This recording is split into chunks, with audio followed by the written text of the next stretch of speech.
ఆలోచన యావత్తును సఫలపరుచునుగాక.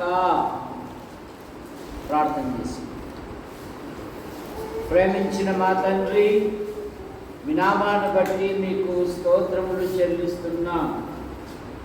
వదిరాల విశ్వాస గృహం చేర్చబడిన ప్రతి కుటుంబాన్ని బట్టి మీకు స్తోత్రం. ప్రభుత్వ శాఖల్లో కొందరు, ప్రైవేట్ సంస్థల్లో కొందరు, మరీ కొందరు రాత్రి గనులు విభిన్న రీతిగా ప్రయాసపడుతూ ఉన్నారు. ఈ కాలం విద్యార్థులకు పరీక్షల కాలం.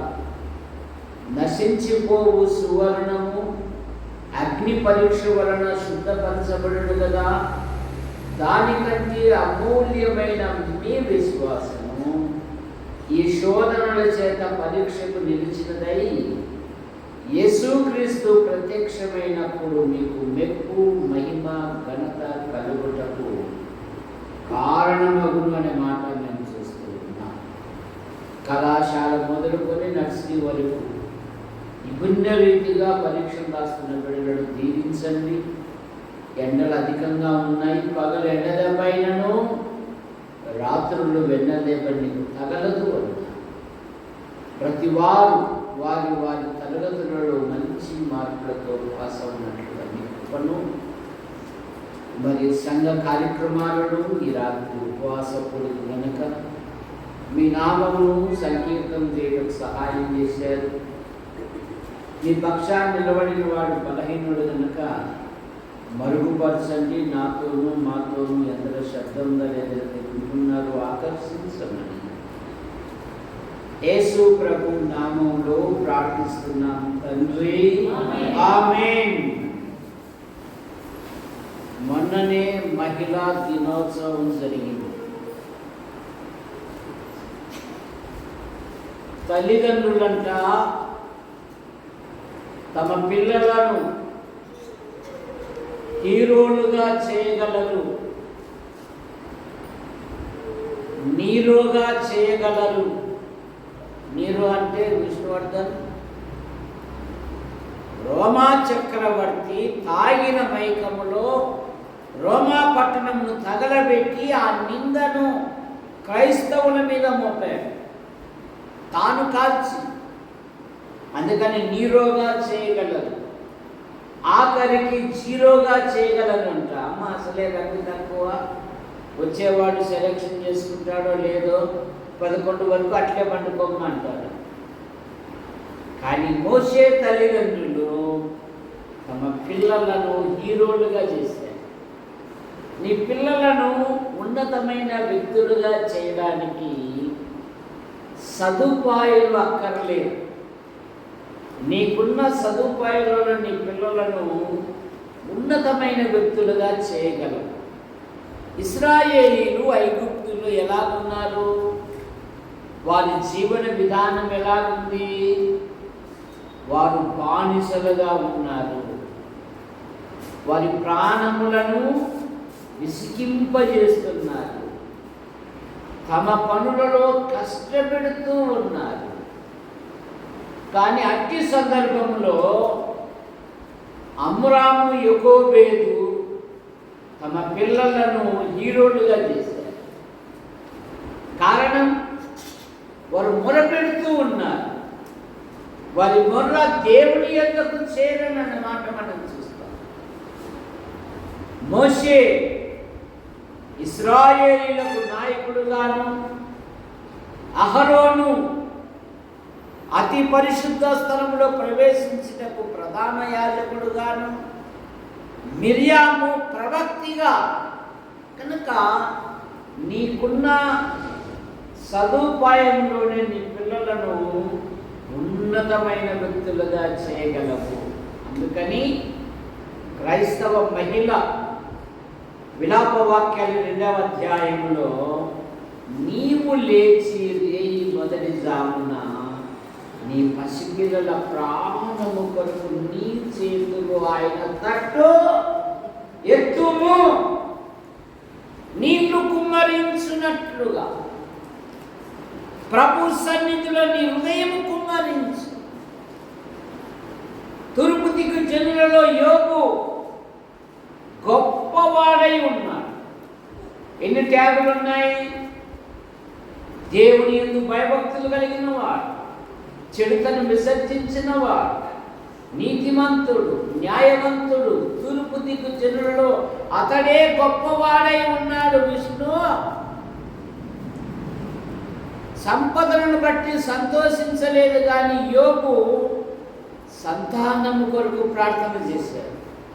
ఎందుకంటే యోబు కుటుంబంలో ఎంతమంది పిల్లలమ్మా? అమ్మాయి విష్ణు చెల్లెలు ఇల్లు చెప్పు. ఎంతమంది పిల్లలు? 13, 14, 15? ఖచ్చితంగా చెప్పాలా? 19 కదా? 10 మంది. అందులో మగ పిల్లలు ఎంతమంది? ఆడపిల్లలు ఎంతమంది? 8 మంది మగ పిల్లలు, 2 ఆడపిల్లలు కదా? ఒకసారి తప్పట్లు కొట్టండి. ఉద్యోగం చేసుకుంటూ కూడా అమ్మాయి చక్కగా బైబిల్ జ్ఞానం చెప్తా ఉంది. ఈ ఉద్యోగం అన్వేషణలో మర్చిపోతున్నారు, ఈ ఫోన్లో పడి అస్సలు మర్చిపోతున్నారు. కంట్రత చేసే ఆలోచన కూడా లేదు ఇప్పుడు. చూసారా? తన పిల్లలు పాపము చేసి దేవుని కోపానికి, దేవుని శాపానికి, దేవుని ఉగ్రతకు ఎక్కడ గురి అవుతారని ధనవంతుడైన యోబు, యథార్థవంతుడైన యోబు, చెడుతను విసర్జించిన యోబు, దేవుని యందు భయభక్తులు కలిగిన యోబు అరుణోదయమే లేచి వారిని పవిత్రపరచుచూ వచ్చెను. యోబు నిత్యము అలాగూ. ఇక్కడ అంటున్నాడు, నీ కోరికను సిద్ధింపజేసి నీ ఆలోచన యావత్తు సఫలపరిచే దేవుడు అంటాడు. నాతాను దావీదుతో అంటున్నాడు, దేవుడు నీకు తోడుగా ఉన్నాడు, నీ మనసులో ఉన్నదంతయు చేయుము అంటాడు. బైబిల్లో తల్లులు కొన్ని కోరికలు కలిగి ఉన్నారు. అందులో బత్షెబా నిందాపాలైపోయింది, అవమాన పాలైపోయింది, కన్నీళ్లు కార్చింది. తన బలహీనతల వలన తన భర్త పోగొట్టుకుంది, అంగలార్పు ఏడ్చింది బత్షెబా. కానీ తన కుమారుని కొరకు ఒక ఆలోచన కలిగింది. దావీదు అన్నాడు, నా తరువాత సొలొమోనునైన నీ కుమారుడు రాజుడు.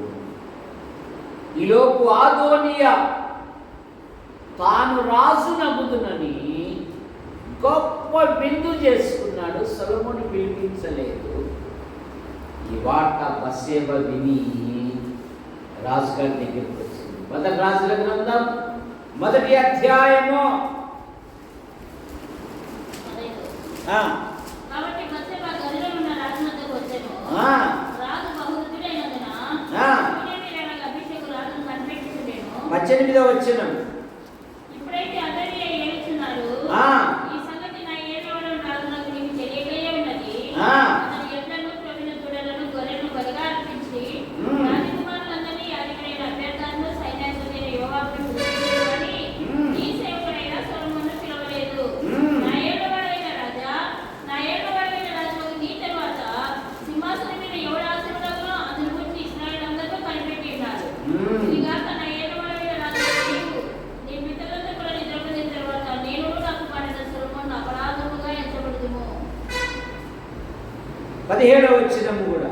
నా ఏకవాడైన వాడా, నీవు నీ దేవుడైన యెహోవాతోడని నీ సేవకురాలైన నాకు ప్రమాణం చేసి అవశ్యంగా నీ కుమారుడైన సొలొమోను అవశ్యముగా నీ కుమారుడైన సొలొమోను నా వెనుక ఏలువాడై ఉండునని నాకు వాగ్దానం ఇచ్చితివే. తల్లి తన కుమారుని పట్ల ఎంత గొప్ప కోరిక ఉందండి. నా జీవితం పాడైపోయింది, నా జీవితం నిందాపాలైంది, నా పిల్లలను నేను ఉన్నతమైన వ్యక్తులుగా చేయాలి.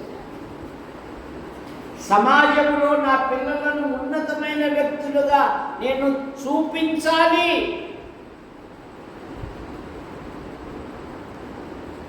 ఇప్పుడు సొలొమోను అంటున్నారు 28, 29 వచనాలలో, నీ కుమారుడు సొలొమోను రాజగునని చాటించి వేశాడు. రాజుగా పట్టాభిషేకం చేశాడు. ఇక 2వ అధ్యాయములో, మొదటి రాజుల గ్రంథం 2వ అధ్యాయములో మనకు ఒక శ్రేష్టమైన మాట మనకు దొరుకుతుంది. 18, 19 వచనాలలో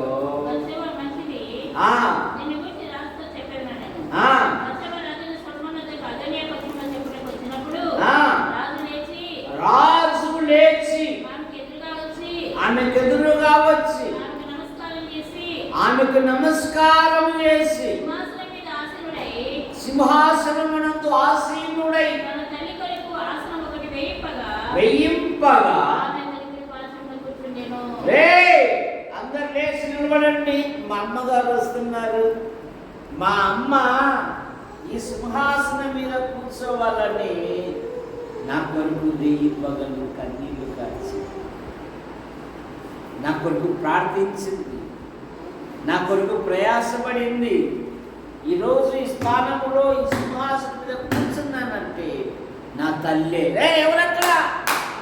చిత్తం రాజు గారు ఓ సింహాసనం అయింది, అమ్మా కూర్చోమ్మా, ఇదంతా నీదే కదమ్మా, నువ్వు ప్రార్థించావమ్మా. ఈరోజు నీ కుమారుడు ఇశ్రాయేలు దేశమునకు 3వ రాజుగా. ఎంత మంచి కోరిక! తన పిల్లలను ఒక ఉన్నతమైన వ్యక్తులు ప్రార్థించాలి, ప్రార్థనలో పోరాడాలి. ప్రార్థనలో ఏం చేయాలి? పోరాడాలి. యాకోబు రాత్రంతా ఒక్క నరుడు తెల్లవారు వరకు పెనుగులాడెను, పోరాడెను, బతిమాలెను, కన్నీరు విడిచెను. బేతేలులో ఆయన ప్రత్యక్షమై ఆయన అక్కడ మనతో మాట్లాడారు. కనుక ఈ రాకడ దినాలలో, అంత్య దినాలలో, అపాయకరమైన దినాలలో దుష్ట సహవాసము మంచి నడవడిని చెరుపును. ఈ మొబైల్ ఫోన్ వచ్చినాక అసలే చెడిపోతూ ఉన్నాం. కనుక ఈ రాక దినాలలో ఎవరు నశించుట దేవునికి ఏమాత్రం ఇష్టం లేదు. మన ప్రభు దగ్గర మన సమస్యలు విన్నవించుకున్నామురా, మన ప్రభుని అడుగుదామురా, మన దేవునికి అసాధ్యమైనది ఏది లేదు అన్న ఉద్దేశంతో ఈ ఉపవాస కూడిక ఏర్పాటు చేశారు. ఈ ఉపవాస కూడిక ఉద్దేశం ఏంటంటే భక్తుల జీవితాల ద్వారా మనం బుద్ధి పుట్టించాలి. బత్షెబా తన జీవితంలో నిందాపావైనను, అవమానించబడినను, నిందించబడినను తన కుమారుని సింహాసనం మీద కూర్చోబెట్టింది. ఎక్కడ కూర్చోబెట్టింది? తన కుమారుని సింహాసనం మీద కూర్చోబెట్టింది. మరి మన పిల్లల పట్ల మనం ఏ మనసు కలిగి, యేసు ప్రభు శిలువ మోస్తున్నప్పుడు ఆ యెరూషలేము తల్లులు ఏడుస్తూ ఉంది, అమ్మలారా నా కోసం ఏడవకండి, మీకోసము మీ పిల్లల కోసము. 7 సంవత్సరాల కాలమే ఉంది మనోహర్, మా పిల్లోడని చెడిపోయిండేది, మా పాప అయినా చెడిపోయిండేది, ఎవరన్నా వచ్చారు మా పిల్లల మీద గయ్యని లేస్తారు. చూసారా? దినాలలో యథార్థం చెప్పినా కూడా తప్పైపోతాం. జాగ్రత్త. 2వ కోరిక ఎస్తేరు. ఎస్తేరు గ్రంథం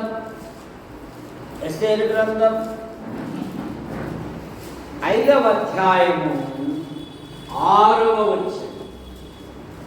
ఎస్తేరు రాణి, నీ కోరిక ఏమిటి, నీ మనవి ఏమిటి, అది నీకు అనుగ్రహింపబడును.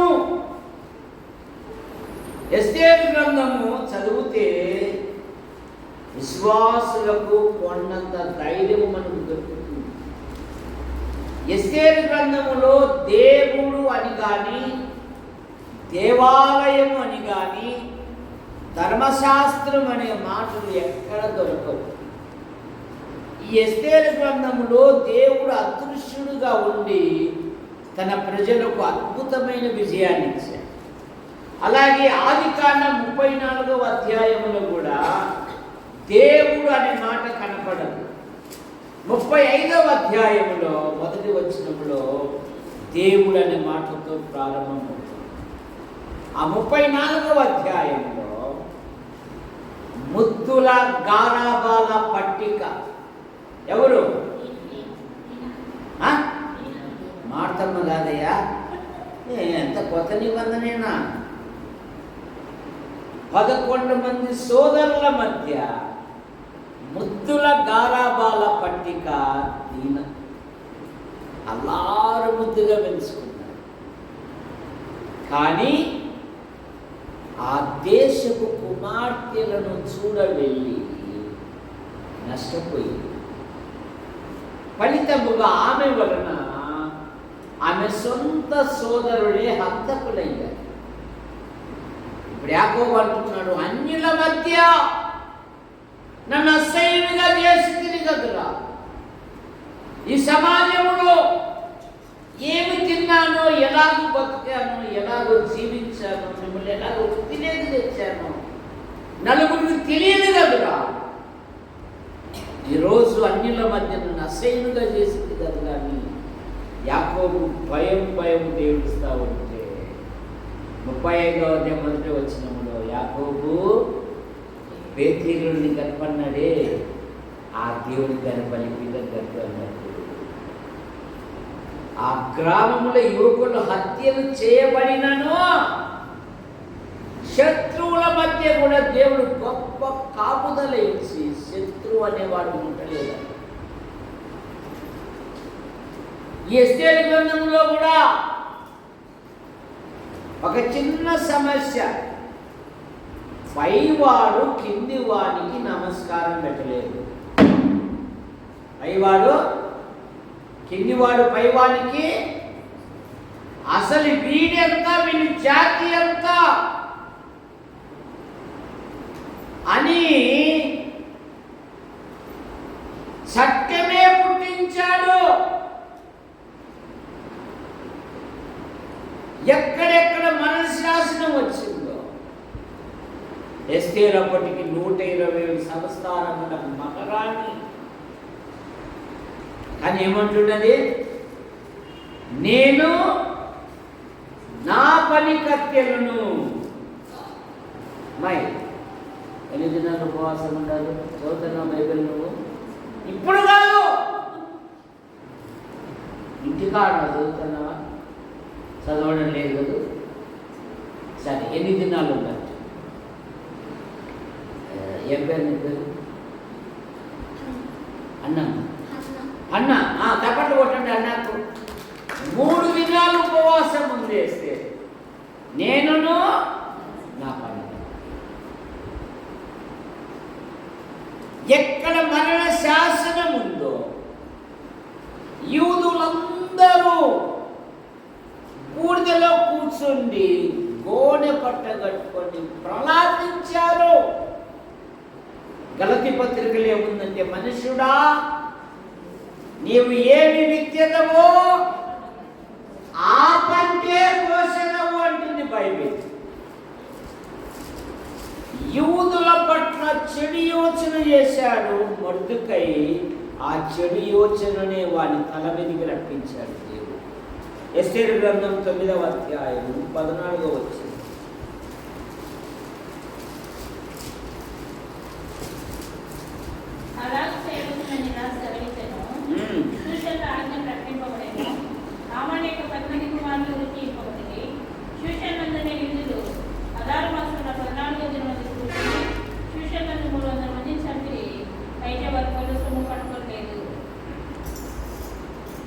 అతని యోచన అతని తల మీదికే.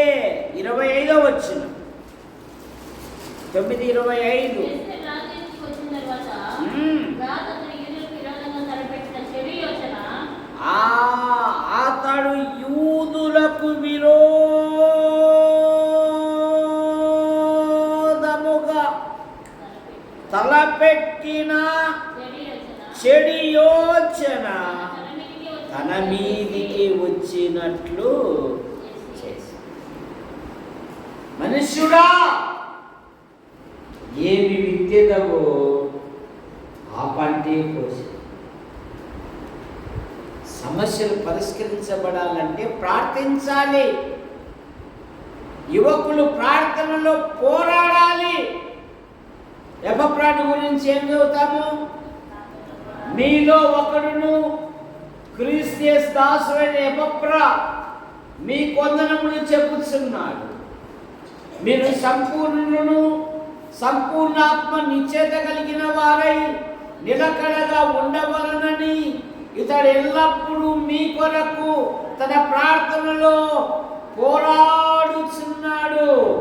ఇతడు మీ కొరకే గాక లవదీకే వారి కొరకును యెహరాపోలి వారి కొరకును బహుగా ప్రయాసపడుచున్నాడని ఇతని గూర్చి నేను సాక్ష్యం ఇచ్చుచున్నాను. అంతేగాని కన్నీళ్ళు పెట్టుకోకూడదు. అంత బరువు అయితే పోతాము లేదు, వచ్చాడు ఇప్పుడు ఇంటికి వచ్చినాడు లేదు, అప్పుడే బకెట్ సామాన్లు ఎదురుగా పెట్టింది. మీకు బరువు అయితే చెయ్యి, పోతాములే అనిగా. దేవా, నా జీవితం, నా భవిష్యత్తు ఈ సంకల్పం మీద ఉంటుంది. ఎవరిని కృపను దయచేసి. ఎస్తేరు షూషాను కోటలో ఉన్నా కూడా తన ప్రజలను రక్షించుకున్నట్టు, తన ప్రజలను కాపాడుకున్నట్టు ఉపవాసం ఉంది. అద్భుతమైన విడుదల. మరి మనమేం కోరికలు కలిగి ఉన్నాం? మనం ఎలా ఉంటాం? 2 రాజుల గ్రంథం 5వ అధ్యాయం 4వ వచనం. ఇశ్రాయేలు దేశపు చిన్నది. నయమాను గురించి ఏం చదువుతాము? కత్తి పట్టాడు అంటే అతడి విజయమే, అపజయము ఎరగనివాడు. కానీ కుష్ఠుడు ఒక అబ్బాయి చూసినాం, ఉన్నాడే, బాగా సంపాదిస్తాడే, బాగున్నాడే, కానీ అంటే మళ్ళీ ఏమి సమస్య పెట్టింది? 3 అడుగులు ఉంటాడు, 8 అడుగులు. కానీ మధ్యరాత్రి ఆ సైనిక వస్త్రాలు తీసేసి ఈ మాయిదా రోగమును బాగు చేయవాడు ఒక్కడు లేడా అని రాత్రంతా బెడ్రూమ్లో ఏడుస్తూ ఉంటే ఇశ్రాయేలు దేశం విన్నది. అమ్మగారు మా దేశంలో ఒక ప్రవక్త ఉన్నాడు, ఆయన ఉప్పు నీటినే ద్రాక్షరసంగా మార్చాడు, మంచి నీళ్ళగా మార్చాడమ్మా. ఉప్పు నీటినే కనుక నయానో భయానో 100 అబద్ధాలు నా యజమానుడైన ఎలీషా దగ్గర ఉండవలనని నేను ఎంతగానో కోరిక కలిగిన చిన్నది. ఎందుకు? ఇశ్రాయేలీలు తమ పిల్లలకు బాల్యములోని 5 సంవత్సరాల లోపే వృత్తి నేర్పుతారంట. అందుకని పౌలు డేరాలు కుట్టువాడు అని మాట. సరే, ఎందుకు? మేము జీవితాంతం ఉండము, మరణం సహజం, ఎప్పుడైనా రావచ్చు. ఒకవేళ మేము వెళ్ళిపోయినా మా పిల్లలు ఎవరైనా దత్తత తీసుకున్నా వాళ్ళకు భారముగా ఉండకుండా అని 5 సంవత్సరాలలోపే ఏదో ఒక వృత్తి నేర్పుతారట. రెండవది, మనం దేవుని పిల్లలం. మన బలహీనతల వలన, మన అవిధేయత వలన దేవుడు శత్రువుల చేతికి అప్పగిస్తాడు. శత్రువుల చేతికి అప్పగించినను మనం ప్రభు కోసమే నిలబడాలి. ప్రభు వైపునకే మళ్ళించాలి.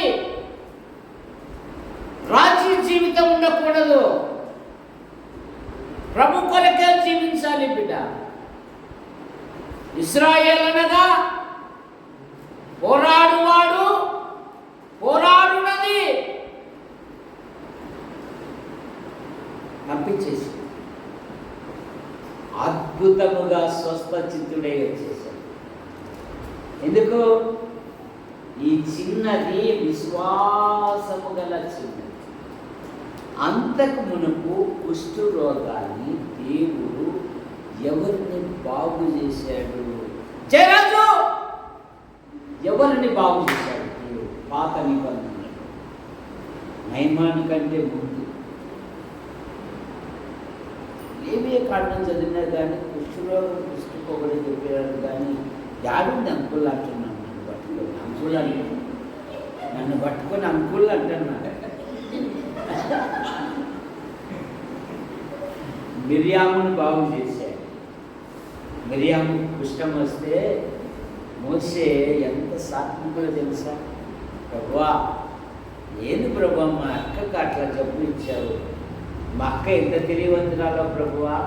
ఆ జబ్బు బొట్టులో పెట్టి ఆ జబ్బులో దాక్కొని రాణుగారి చేతికి పడినప్పుడు ఎంత మైదాన్ని మా యొక్క అమ్మగారు నీకు పెళ్లి కాలేదు కదా, పాలు లేదు కదా, ఈ అబ్బాయికి ఒక అమ్మాయిని పాలించే అమ్మాయిని పట్టుకొస్తానని చెప్పి మా అక్క మళ్ళా మా అమ్మ దగ్గరికి నడిపించింది. అయ్యా మా అక్కను క్షమించవా? మా అక్కను దేవుడు ఆశ్చర్యకరం. అహరోను కూడా ప్రార్థన నీకు నోరుగా ఉంటాడంటే ఒక ప్రభువా, మరి అహరోను విషయంలో కూడా సహాయం విశ్వాసం గలచి నా యజమానుడు నయమాన్ దగ్గర ఉండవాలని నేను ఎంతగానో. ఇక ఆ ఇంట్లో పిల్లలు లేరు గనక ఇశ్రాయేలు దేశపు చిన్నదారిని ఏం చేసుకుంటారు? దత్తత చేసుకుంటారు. ఇక మన భాషలో ఏమంటారంటే ఈ అమ్మాయి దేవుని రూపంలో వచ్చిన అమ్మాయి అంటే, ఈ అమ్మాయి దేవుని రూపంలో వచ్చిన. ఇక మరొక కోరిక మత్తయి సువార్త 20వ అధ్యాయము 22వ వచనం.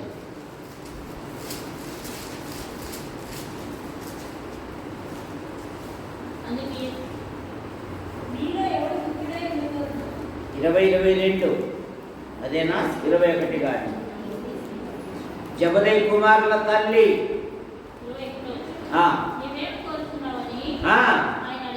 ఆయన అడిగాడు. అందుకామె నీ రాజ్యమందు నా 2 కుమారులు, ఒకడు నీ కుడివైపునను ఒకడు నీ ఎడమ వైపును. ప్రభువా అని వచ్చింది. అయ్యగారు ప్రేస్ గారు, అయ్యగారు ఏమమ్మా వచ్చావు? ప్రభువా, నా పిల్లలకు పోయా నిర్గేజ్ అని పేరు పెట్టావుగా, గురిమిడి వారు అని పేరు పెట్టావుగా. ప్రభువా, నువ్వు పరలోక గురించి చెప్పావు కదా, అందులో 24 సింహాసనాలు ఉంటాయన్నావు కదా, ఈ రాజ్యంలో నాకేమద్దయ్యా, నా పిల్లలు నీ ఇరుపక్కలో ఉండాలి. ఎంత మంచి కోరిక. మనం ఏం కోరుతున్నాం? వాడు ఐఫోన్ తీసుకున్నాడా, వానికంటే ఎక్కువ ఫోన్ తీసుకోలేదు. సమాజంలో మన ఇమేజ్ డ్యామేజ్ పడకూడదు. మన ఇమేజ్కి ఏం పడకూడదు? డ్యామేజ్ పడకూడదంట. లోక వస్తువులు కాదు కొనియాల్సింది, దైవిక మార్గం, దేవుని సన్నిధిలో ఉంచే భాగ్యం. అన్న తన కుమారుని పాలు విడవకమునిపే సమూయేలు దేవుని మందిరానికి వస్తానే చేసిన మొట్టమొదటి పని ఏంది? విష్ణు ఏం చేశాడు? శ్రీకాంత్ ఇంట్లో పాలు ప్యాకెట్ తెచ్చినాడు కదా. ఏం తెచ్చినాడు? వాడు అక్కడనే యెహోవాకు మొరపెట్టాడు. ఎవరు చెప్పారు? అమ్మే కదా. అదే నా జీవితం అంతా నిందాపాలే కదా. ఇంత కాసింత అన్నం తింటామంటే అప్పుడే సమస్యలు పెట్టుకుంటుంది. నా పెళ్ళిన భోజనం చేసినప్పుడే సమస్యలు వస్తాయి కదా. చిన్నప్పుడు అస్సలు ఇవ్వడం నేను మాట మా ఇంటి దగ్గర గొడవ వచ్చాడు. అందరూ సాపేసి కూర్చోబెడతారు. మా అమ్మ, మా పెద్దోని, మా రెండవాని, నన్ను అప్పుడే తీసుకొచ్చారు. ఏం రా అని యాభోగుని కొట్టినామంటేనే గిన్నె పగల కొట్టి బయటికి గొడవ. ఎందుకు వాడికి అసలే మీద ముక్కు మీద కోపం. ఇప్పుడు ఎందుకు వాడు చిక్కలు కదరా, ఇప్పుడే కదా చిక్కేది. అందుకని ఏం చెప్తానంటే, నేను భోజనం చేసేటప్పుడు సమస్యలు పెట్టాలంటే భోజనం చేసేటప్పుడు కూర్చోండి అని చెప్తాను. నేను పాపం పెనిన్న ఆమె వెయ్యిరియకు పెనిన్న నానా మాటలతో ఆమె భోజనం చేయక దేవుని సన్నిధికి వచ్చి దుఃఖాక్రాంతులుగా తన హృదయాన్ని కుమ్మరిస్తాడు. దేవా, నా స్వార్థం కోసం కాదయ్యా, నాకు మగి బిడ్డను మన దేవుడు అడుగు వాటికంటే, ఊహించు వాటికంటే అత్యధికముగా ఇచ్చే దేవుడు. రే మీరందరి ప్లేట్లో నిలవడంగా ఇన్నాళ్ళు ఎవరన్నా మే ముసి, మే మంగళం, మే తులసి, అప్పుడేమంటే ఇప్పుడు మీరు చూడే ఎంతమంది. దేవునికి అసాధ్యమైంది లేదు. దేవుని విశ్వాసం ఉంచండి. మందిరంలో వదిలిపెట్టిపోయింది. వదిలిపెట్టిపోయినాక ఇప్పుడు ఆదివారం లేదా బాగా ఉన్నప్పుడు ఒకే మాంసము ఒకసారి పెట్టినాక ఇట్లా ఎంక్వైరీలు చేయలే అన్న. సంవత్సరానికి ఒకసారి వచ్చి సొక్క ఇచ్చిపోయేది. సీసీ కెమెరాలు కూడా పెట్టలే.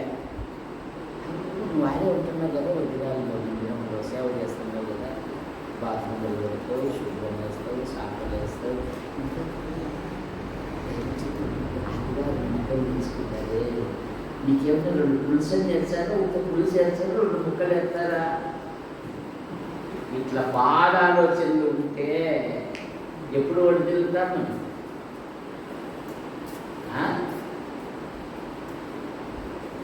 ఎప్పుడే కానీ అట్లా ఆలోచన లేదు. ఇప్పుడు ఎప్పుడైతే దేవుని సన్నిధిలో ఉండి ఎదిగాడో సౌలు పనివాడు సాక్ష్యం ఇస్తున్నాడు. అయ్యా, ఈ పట్టణములో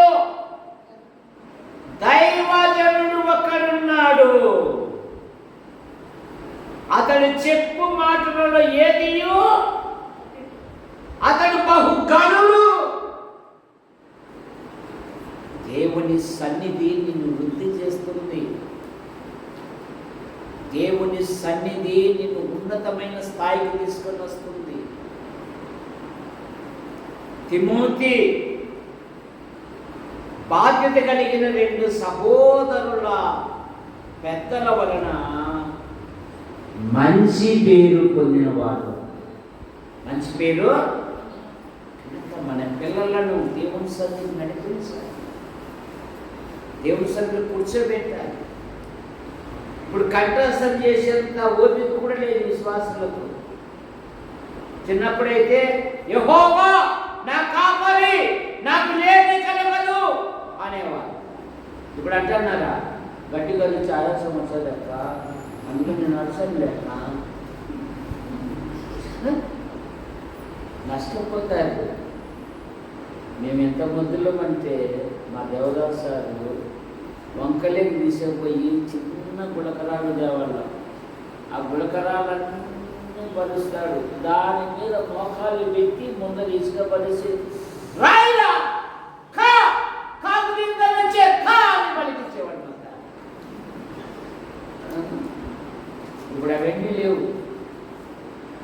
మనం కూడా స్కూల్లోకి పోయి మన పిల్లలు ఎట్లా చదువుతున్నారని అడిగే పరిస్థితి కూడా మనకి లేదు. టీచర్ అయితే మనకి ఇస్తాను, వాడు చదువుతున్నాడా, రాస్తున్నాడా, పాస్ అవుతున్నాడా, ఏంది, ఎక్కడ. సామెతల గ్రంథంలో జ్ఞానవతి అయిన స్త్రీని గురించి ఏమన్నాడు? ఆమె తన ఇంటి వారి నడకలను బాగుగా ఆమె కృపగల ఉపదేశం చేస్తుంది. పిల్లలను సండే స్కూల్ నడిపించాలి. జబదయి కుమారుల తల్లి, అయ్యా నాకేముందయ్యా, నా పిల్లలు నీ కుడి ప్రక్కన ఎడవ పక్కన ఉంచాలి. ఎంత మంచి కోరిక, ఎంత మంచి కోరిక. పౌలు గారు రోమాపత్రిక 10వ అధ్యాయం మొదటి వచనములో ఇశ్రాయేలీలు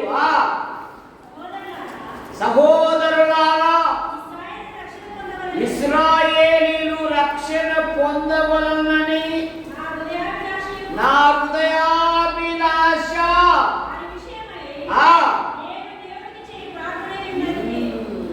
నా సహోదరులైన ఇశ్రాయేలు రక్షణ పొందవలెను.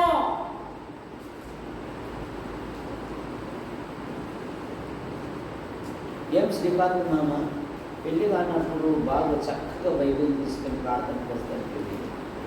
ఇప్పుడు అందమైన అమ్మాయి పుట్టేళ్ళ కంటే అసలు మందిరానికే మర్చిపోయినావు కదా మామ అని ఒక్క మాట లేకుంటున్నాడు బాబు. వస్తున్నాడు ఆదివారమా శ్రీకాంత్ రాడండి, మానేసినాడు. నడిపించాలి, దేవుడి సన్నిధిని నడిపించాలి. భార్య దొరక ముందు తిరుపతికి పోయినాడు. తిరుపతి మెట్ల కాడ వేయమన్నాడు, ఎవరు దొరుకుతారా అని. నేను అట్ల కాదు వేడేది ఇంకొక పోయినాను అంటాడు. ఇశ్రాయేలీలు రక్షణ పొందవలనని నా హృదయాభిలాష. దేవా, ఈ వజ్రాల సంఘం ఈ చుట్టుపక్కల ఉన్న వారికి ఒక కేంద్రముగా ఉంటున్నట్టు ఇందులో వచ్చే ప్రతి వారు దేవునికి, దేశానికి ఉపయోగపడే ఒక బలమైన వ్యక్తులుగా తయారు చేసి యేసు ప్రభువుకు స్తోత్రములు చెల్లిస్తున్నా. పాటలు పాడేవారిని లేవనెత్తండి, ప్రార్థించేవారిని లేవనెత్తండి, దేవుని వాక్యం ప్రకటించే వారిని లేవనెత్తండి. అయ్యా నీ కృపను దయచేయి. ప్రార్థిస్తే ఆశ్చర్యకరంగా దేవుడు సంఘంలో వారిని లేవనెత్తుతారు. అగస్టిన్ అనే దైవజనుడు అన్నాడు, నా తల్లి కన్నీటి ప్రవాహంలో నేను ఈ మార్గంలోకి వచ్చాను. నా తల్లి యొక్క కన్నీటి ప్రవాహం విచారం రాగుబోతు. తన తల్లి ప్రార్థించింది. సుసన్న వెస్లీ, జాన్ వెస్లీ అనే దైవజనుడు ప్రపంచాన్ని గడగల్లాడించాడు. ప్రార్థించింది. 9 మంది పిల్లలని ప్రతి బిడ్డ మీద అరగంట సేపు చేతులెత్తి ప్రార్థన చేసి వారు అద్భుతంగా తీర్చిదిద్దారు. ఈ కోరిక మన ఆధ్యాత్మిక వచ్చేది. మార్కు సువార్త 6వ అధ్యాయం 22వ వచనంలో ఒక ఆమె తన కుమార్తెకు